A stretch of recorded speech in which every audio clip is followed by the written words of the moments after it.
Hey, Danny Matei here with PT Biz, and we're in Argyle, Texas, checking out Base Physical Therapy and Wellness with Kristen Davenport. She's going to show us her space is connected to a CrossFit gym, how she's making it work in a small, efficient footprint, and even a revenue stream. It's a sneaky way to add some money to your practice. Let's check it out.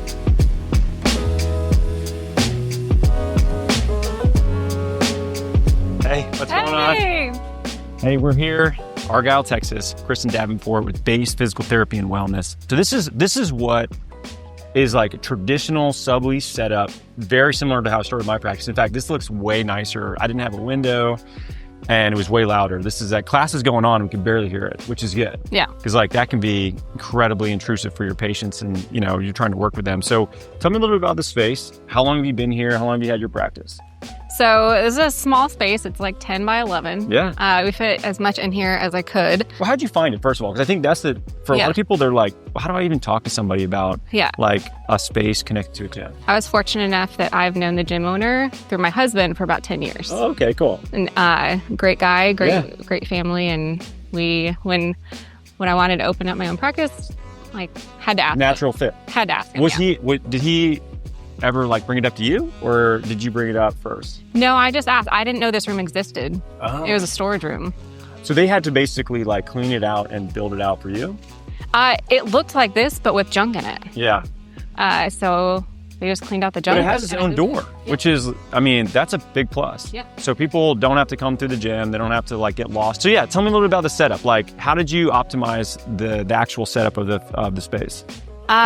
So just kind of the smallest equipment that I could find was what I got. Yeah. And really, thinking over, do I actually need this or do I just want it? Yeah. And if I get it, where am I going to put it? Right. Because it can get over full and look cluttered pretty quick when you have a small space like this. How many hours are you trying to see here before you feel like, if you want to move to a bigger space? So I have only 20 slots open in my week right now because I'm also a mom. Yeah. Yeah. How many kids do you have? 2. Okay. How old are they? 3 and 5. Okay. So they're little. They're like going to school age. Yeah. My 5-year-old just started kindergarten. Wow. Yeah. So I like to be mom in the afternoon. Yeah. Some days a week. So I'm in here 20 hours a week. And then my other time is for admin time. But I also have a massage therapist who comes in the afternoons 1 day a week to kind of fill up that time that I'm not in here. Yeah. Still make some money while I'm not here. Is this, kind of the ideal setting that you want, or are you interested in eventually kind of like growing past yourself? Yeah, so I struggled with that for a while to figure that out because there's so many cool clinics out there. Yeah. I think for right now where I am in my life, this works really well. Yeah. Just having low overhead, cool gym, awesome setup. And then in a few years, once my kids are a little bit bigger, I'd like to get a standalone space. But What kind of setting were you in before this? I've been in outpatient ortho for 9 years. Yeah. Like a more of a corporate setting, or was this more of a private practice that was local? All private practices.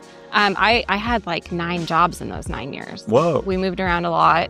Yeah, so I've lived in Argyle for 4 years, but I was commuting 40 minutes away. And so I basically slept here and I was driving down there, driving back, and spent a lot of time just doing that. So it's nice to have the community now. Yeah. So building a local network, and the people in the gym have been great.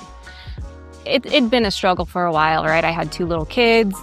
I was, in the thick of it, of, raising a little infant and working and commuting, all the things. And they kept loading up my schedule more and more. Right.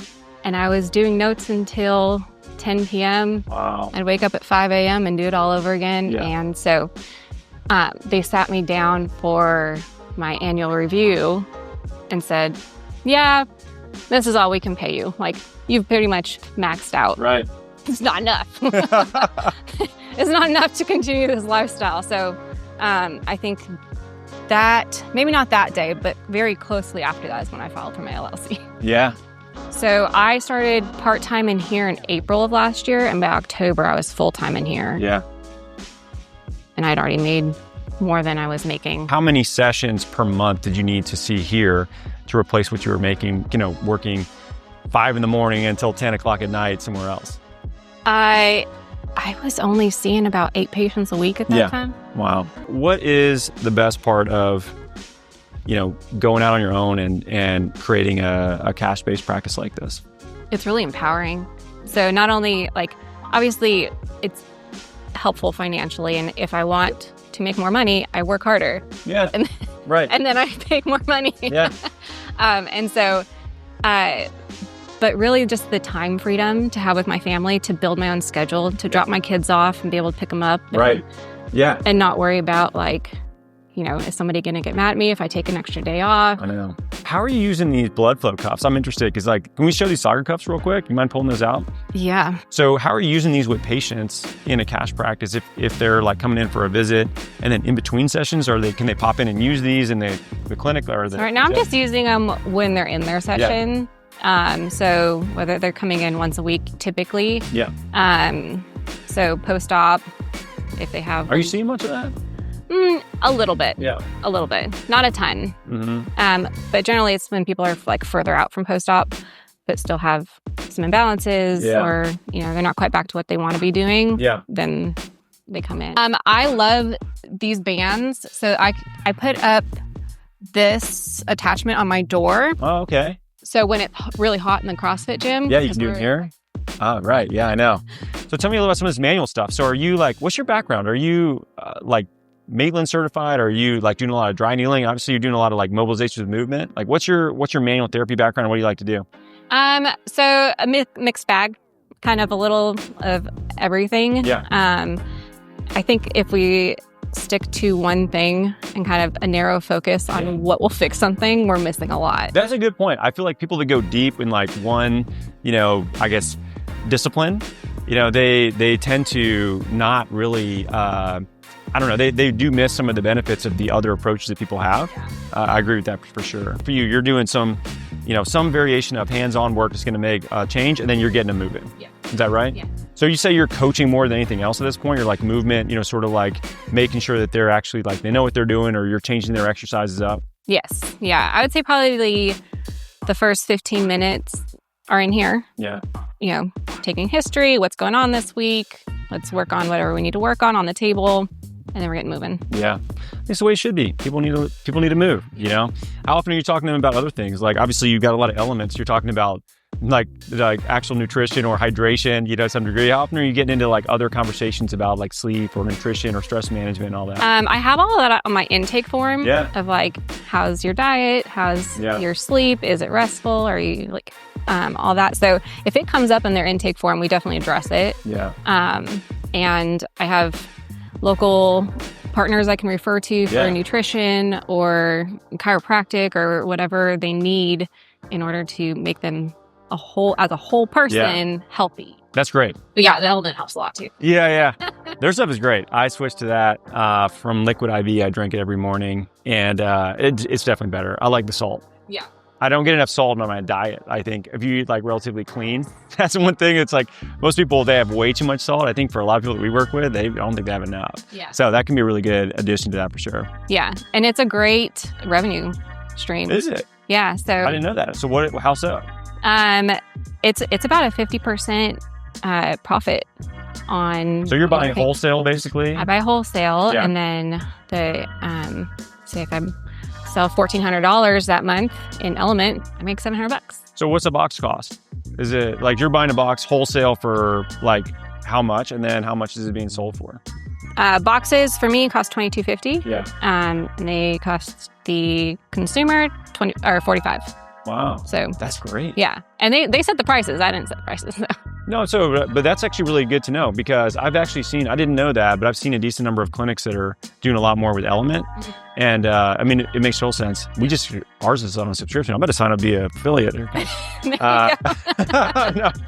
just for myself. We drink so much with my whole family. Even our kids are in on it. So that's awesome. That's good to hear. Yeah. So tell me this. So I prepped you already 5 years from now. 5 years. What does base look like in an ideal world, right? Your kids will be 10 and 8? Yes. So they'll be in school for sure, right? So are you cool? If this is like the clinic that you're in 5 years from now, you're doing the same thing. Like, let's say that's your floor, which sounds like you're still super happy with that. But like, what's a home run shot for you? What would be 5 years from now you'd be really excited about? I think 5 years during that time is probably when I'd want to start looking at a standalone space. And I've already had feelers out for places around the area. If the right thing pops up, you gotta take advantage of the opportunity. So I think it's really just a matter of kind of waiting until it feels right for our family. But I think by 5 years, I expect to be in a standalone space. Cool. Well, we will see. We got this on video now. So 5 years from now, you can look back. No, I really appreciate it. This is awesome. Kristen, thank you for letting us check out your space. Base is you sound like you're doing a great job here. You're fitting into the community here in the gym. You get to work with people you want to work with. You've already replaced your income and more. It's like, what an awesome story, and you're just getting started. So it's exciting to see. So thanks so much for letting us check it out. And guys, hope you like this one. We'll catch you on the next one.